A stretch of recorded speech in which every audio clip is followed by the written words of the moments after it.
Bonjour et bienvenue dans notre studio Dufour. Aujourd'hui, nous avons la chance d'accueillir Stéphane. Bonjour. Et Lucie. Bonjour. Qui sont donc propriétaires d'un Dufour 382 GL. Tout à fait. Attention. Et qui vont un peu nous raconter leur expérience, notamment pendant la période de confinement. Vous avez vécu quand même une histoire assez particulière. Donc Stéphane, est-ce que vous pouvez m'expliquer déjà quel type de bateau est le D382 ? Alors le Dufour 382, c'est un des bateaux de la gamme de monocoque de la gamme Dufour. C'est un bateau qui est marin, très marin et à la fois très confortable. Donc je l'ai choisi pour ces raisons-là, parce que c'est un bateau qui a une bonne finition et qui est hyper habitable tout en restant vraiment marin. Voilà, donc, Vous aviez déjà un bateau avant ? Non, c'est notre premier bateau. Ah. On a une histoire nautique un peu particulière parce que il y a 10 ans, personne n'avait mis les pieds sur un voilier. Donc on n'a pas d'histoire nautique familiale, mais on cherchait un moyen de passer une année ensemble avec les enfants en break. Donc on a fait une année sabbatique. Et on l'a fait donc sur un bateau Nautitech. C'est pas la gamme, c'est pas Fontaine Pajot maintenant. Mais ça nous a vraiment mis le virus. Moi, je me suis préparé pendant 5 ans pour apprendre la voile. C'est un univers dans lequel j'ai vraiment plongé, au sens propre comme au sens figuré. Et vraiment, pendant un an, on a vécu donc à bord. On a parcouru les Antilles, donc on a fait un grand tour dans les Caraïbes. Génial. 10 mois en famille, donc une belle expérience de famille. Et puis, au retour, alors c'était un bateau qu'on avait loué pour une longue période, qui était équipé Grand Voyage, qu'on a loué aux marins. Et au retour, il n'y avait pas d'autres projets. Et quelques années plus tard, le virus de la voile est revenu frapper à la porte, après quelques années de location dans le golfe du Morbihan, à la Trinité-sur-Mer exactement, donc sur un plan de navigation que je connaissais bien. Et moi, ce qui me manquait, ça peut être étonnant, c'est de ne pas avoir un bateau à maintenir, parce que je suis autant marin que bricoleur. C'est étonnant ça, effectivement. Oui. Et donc de fil en aiguille, j'ai fini par chercher un bateau. Donc il y a 2 ans, ici au salon, j'avais cette ferme idée de trouver un bateau d'occasion, parce que bateau éprouvé. Donc j'ai trouvé ce Dufour 382 que j'ai choisi et que j'avais l'intention de mettre dans une flotte de location. Pour plusieurs raisons. Moi, je suis très engagé sur la question climatique, le gaspillage et donc le partage de l'utilisation des biens. Le fait d'avoir un bateau, d'être propriétaire, donc de faire un petit peu ce que je voulais avec mon bateau, mais également d'en faire profiter d'autres et de remplir la caisse de bord. By the way, c'est quelque chose qui m'attirait. Par ailleurs, les places de port à la Trinité étant disponibles sous 15 ans, ça permet également d'avoir une place à flot. De fil en aiguille, on a racheté Jules Vic. Il s'appelait Jules Vic à l'époque. On l'a baptisé Edelweiss. C'est la grande sœur qui est de Lucie qui a trouvé le nom du bateau. Voilà, qui fait aussi référence à une certaine passion pour la montagne. D'accord. Voilà, et la bière. C'est pas moi qui l'ai dit. Effectivement, dans le bar du port, à la Trinité-sur-Mer, la bière pression, ça s'appelle Edelweiss. Donc voilà, c'est pour la petite anecdote. Et le bateau, il est dans la flotte de CFC à la Trinité-sur-Mer.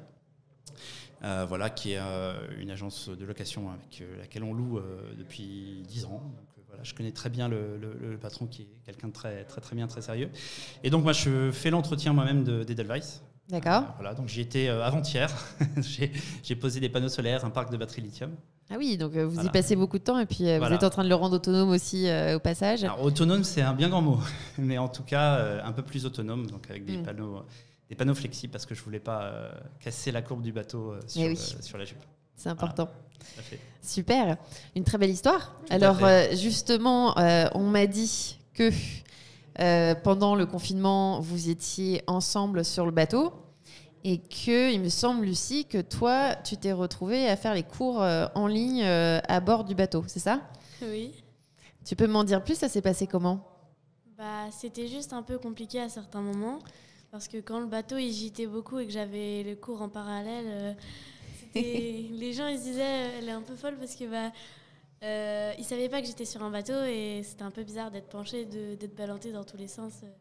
Ah oui, donc toi tu bougeais à la caméra et tout le monde était là, mais qu'est-ce qui se passe par là-bas? Ouais. Mais c'était chouette alors de pouvoir quand même avoir la mer comme terrain de jeu et de récréation. Vous étiez où? On est allé à Belle-Île. On a fait un peu le tour du golfe du Morbihan. D'accord. Donc vous êtes resté en Bretagne alors? Oui, on est resté en Bretagne. Alors faut préciser que c'était la semaine en fait où les enfants étaient invités à rester chez eux.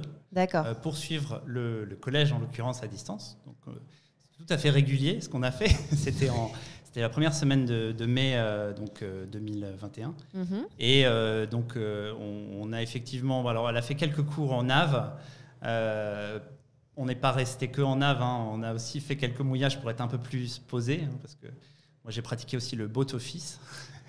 Oui. Voilà, et donc il y a des moments où dans le port du Palais, sous un soleil magnifique, moi j'étais dans le carré à faire mes réunions et mademoiselle était sur le pont. Tu veux raconter peut-être? En gros, j'étais sur le pont et je faisais mes cours. En plus, ce qui était drôle, c'est qu'il y avait un goéland qui s'était posé à côté de moi et criait. Voilà. Ah ouais, une super expérience, en tout cas une expérience mémorable. Ça, c'est pas mal. Voilà, ça nous a rappelé 5 ans avant les cours de la grande sœur sur le catamaran, sur le 40 pieds, en plein milieu des Antilles. Donc en plus petit. Donc finalement, le Dufour 382, c'est un bateau très familial, qui est quand même assez spacieux. Oui, complètement. C'est la taille idéale de bateau. Parce que au niveau de l'entretien et de tout, hein, la mécanique, le carénage, je fais à peu près tout. Sauf ce qui est urgent à faire quand il est en location. Donc voilà, évidemment, c'est le loueur qui s'en charge. Mais c'est vraiment un super compromis parce que c'est un 3 cabines. Donc quand on est à bord, tout le monde a sa cabine. Et il y a quelque chose il y a 2 éléments qui sont vraiment hyper chouettes sur ce bateau. C'est la luminosité. Parce que en fait, le carré, il y a deux grands panneaux de plexi au-dessus du carré, et ce qui fait un bateau hyper lumineux. Donc moi j'y passe aussi du temps au port, hein, en télétravail, hein, ça m'arrive encore aujourd'hui. Donc je ne bouge pas du port, mais je profite du soleil quand il y a du soleil, quand je suis installé dans le carré.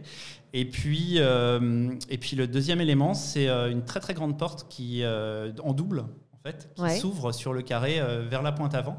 Et donc qu'on peut laisser ouverte et qui donne une impression d'espace qui est assez étonnante pour ce type de bateau et cette taille de bateau. Et puis voilà, et puis surtout c'est un bateau qui est hyper marin. Quand il est sur son bouchin, il va. Je suis assez rapidement à 8 nœuds. J'ai régulièrement également des locataires qui me font des commentaires. J'ai mis un petit livre d'or à bord, qui disent que c'est vraiment un bateau qui est agréable et qui va vite en fait. Donc ça, c'est vraiment génial. Alors justement, vos prochaines destinations, vos prochains projets avec le bateau, qu'est-ce que c'est? Si on parle de rêve... on a le droit de dire? Il n'y a rien, c'est dans les cartons, mais moi j'aime... L'Angleterre, oui, c'est effectivement un projet plus accessible que la Transat que j'aimerais faire un jour. L'Angleterre, pour commencer, c'est bien, hein, la Cornouailles, les îles Scilly, voilà, exactement. Ouais, tout à fait. Donc, il faut juste qu'on trouve le bon créneau météo. Et oui, alors moi, ce que j'essaye de faire aussi, c'est... Alors, en famille, pour l'instant, on reste quand même dans le Golfe. Dans la baie de Quiberon et on va dire entre Concarneau, les Glénans, la baie de Quiberon et le golfe du Morbihan. Mais quand tout le monde aura bien le bateau, sera bien habitué au bateau, moi, j'aimerais bien qu'on fasse des longs bords, effectivement, vers les Scilly. Et voilà. Le large, moi, m'attire énormément. Lucie, toi, tu prends la barre de temps en temps? Oui, ouais. Pas mal quand même là-bas. Papa, il me dit que je vois bien, alors je suis contente. Est-ce que tu veux faire de la voile plus tard? Ou est-ce que tu en fais d'ailleurs? J'en fais, mais j'en ferai quand je serai plus grande. Sur des grands bateaux ou sur des dériveurs? Des grands bateaux. Des grands bateaux? On va rester sur... des types Dufour 382. T'as raison, c'est plus confortable. Ah, ça c'est sûr. Par rapport à un optimiste, c'est certain. C'est pas la même voile. Non. Mais... Et puis faire les courses sur un optimiste, c'est un peu plus compliqué, quoi. C'est sûr. Un peu plus mouillé, humide. Bon, écoutez, merci beaucoup d'avoir partagé vos histoires et vos périples avec nous. C'était super intéressant. Merci pour votre invitation. Et puis, c'est toujours un plaisir de pouvoir parler aux propriétaires. Donc, on vous souhaite bon vent surtout. Et puis, à très bientôt. Merci. Merci.